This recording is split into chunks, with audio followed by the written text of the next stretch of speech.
Um, okay, yeah, so good evening everyone, thank you for coming and seeing my talk. I'm just going to be basically going over my dissertation, which I just completed, which was about the impact of heavy metals, specifically zinc and lead, on the growth and development of the common frog. So, yeah, I mean, just about myself, I just, as I say, finished my Masters in Conservation and Ecosystem Management. I also did a Bachelor's, also at Newcastle University, and I'm currently working as an ecologist in the northeast, just outside of Newcastle.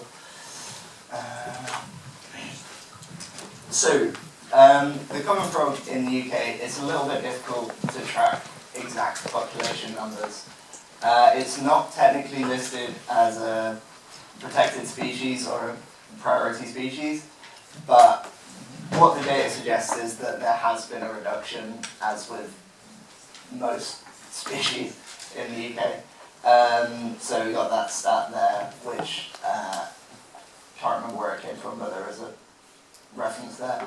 And yeah, the main sort of cited reasons for decline are pesticide pollution, so agricultural runoff mainly, and what would probably, from what I've seen, be the most problematic one is habitat fragmentation. So, you know, cutting off different habitats by building roads and things like that. But climate change is also having an interesting impact on the distribution of lots of species, but also of the common frog. So, as the UK gets warmer, the ideal breeding habitat has tended to, as Europe has got warmer, we've seen in some places the ideal breeding habitat shifting further north. We don't have any sort of exact evidence of that in the UK, but it's probably the case here as well. So it would be expected that we'll see a shift of populations further north and into higher latitudes, which is where heavy metal pollution kind of comes into play, because currently it's not a key threat to the common frog. But if we're seeing populations moving into upland areas where there's been a lot of historic mining, particularly for lead and things like that, it could become really problematic. Obviously we know that heavy metals have a negative impact on an array of other aquatic wildlife, and there is evidence to suggest that things would look similar for the common frog. So yeah, just a bit of background. My project was based in the North Pennines specifically, because it's on the doorstep, and it was a huge producer of lead in the 19th century. And the nature of heavy metal pollution is that it doesn't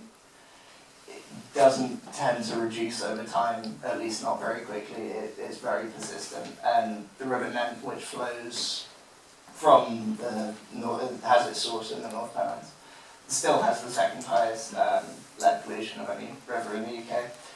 And although zinc isn't often the target when it comes to mining activity, it's often found along with lead, and it tends to get released incidentally, so hence that being another focus for the project.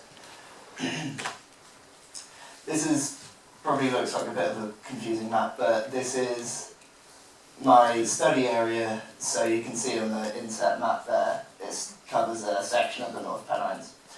And the green dots marked with the letters are just to help me distinguish between the different ponds that are not too important. But those green dots are the ponds where I was studying for tadpole populations.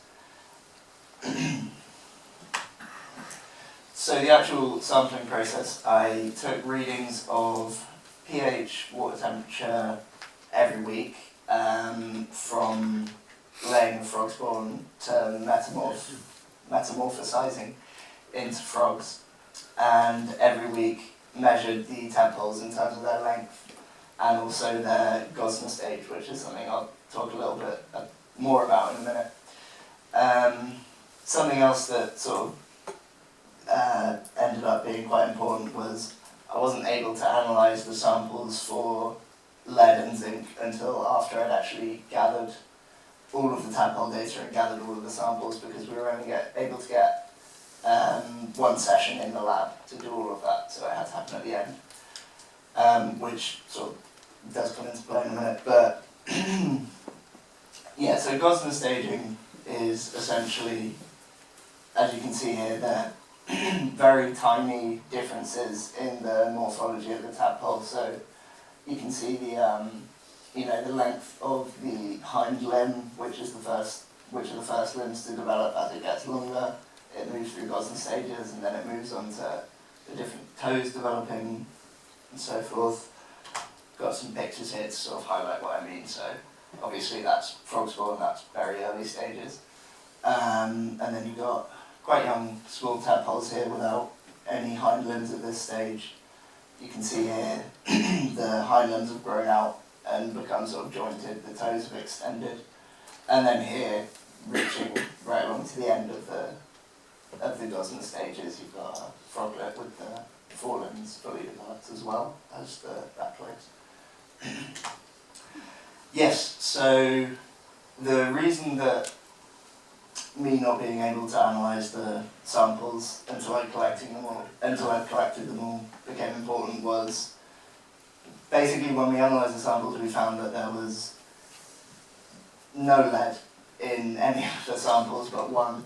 Or they did return readings for lead, but they were so low that they weren't reliable, except for one sample. So unfortunately that doesn't mean that all the lead in water bodies in the North Pennines has just sort of disappeared, although that would be nice.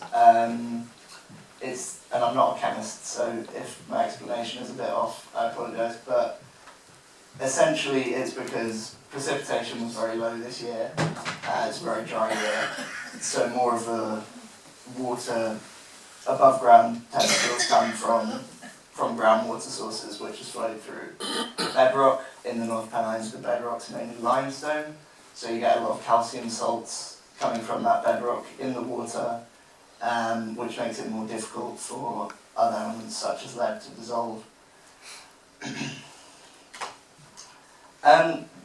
One interesting thing about lead, the one sample which did show a significant concentration was here. This is a reservoir. One of my sampling sites, this is a reservoir in Newcastle. And incidentally, this was the only site where I found several patches of dead frog spawn that didn't hatch. And the entire population disappeared within about, I think it was 2 or 3 weeks.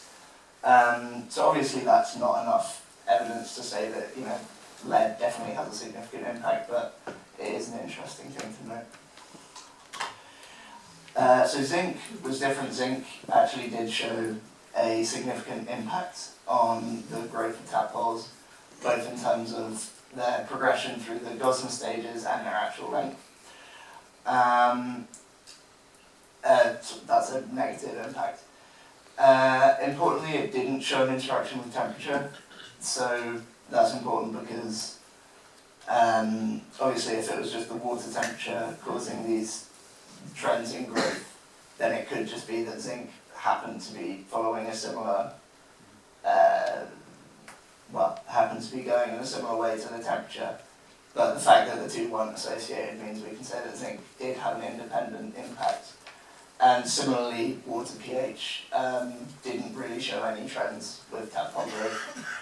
So we can rule that one out as well and say that zinc did show an independent negative impact on tadpole growth.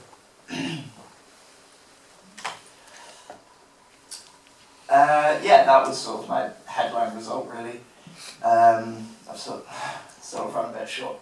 But these are just some pictures of other nice sites I saw in the North Pennines. We've got a toadlet there, smooth newt, a caterpillar, I can't remember what species. That picture is from Nedhead. And I would just say, I'm sure many people have already been to the North Pennines and had an explore around, but if you haven't, I would very much recommend it. It's a lovely place to go and see all sorts of wildlife and Yeah, that was it really. Yeah, any questions?